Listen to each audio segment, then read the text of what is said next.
Après la fermeture de l'usine chimique de la Cophase, naissance d'une pépinière d'entreprise sur le même site dans les Hautes-Pyrénées.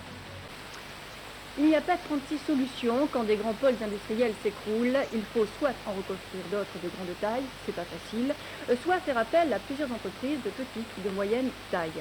Alors là, c'est une nouvelle politique économique et qui est particulièrement visible à Soulon, dans les Hautes-Pyrénées, où après la fermeture de l'usine chimique La Cophase, des pépinières d'entreprises sont venues s'installer. Serge Diberge et René Girmont.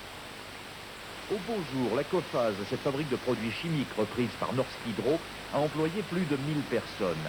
Aujourd'hui, ils ne sont plus que 300 et bientôt ce sera la fermeture.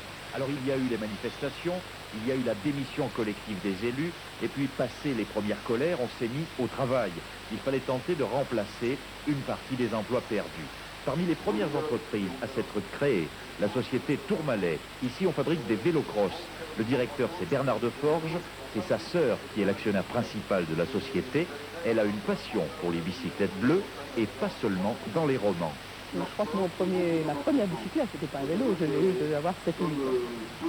Et depuis, bon, j'ai pas cessé d'en faire, jusqu'au jour où j'ai fait un livre qui s'appelle La bicyclette bleue. Mais je ne pensais pas que grâce à mon petit frère, un jour, je verrais des vélos qui portent mon nom. Autre entreprise parmi les 6 qui sont déjà installées, l'EMA Sud, 800 canapés et 1500 fauteuils sont déjà sortis de l'usine. La pépinière d'entreprise a bien démarré. Les crédits du département et les crédits de reconversion de Norsk Hydro favorisent les créations d'emplois et il y en aura d'autres. Actuellement, nous avons 70 emplois. Sur l'année 90, nous en aurons une centaine. Et messieurs les chefs d'entreprise, venez nous voir.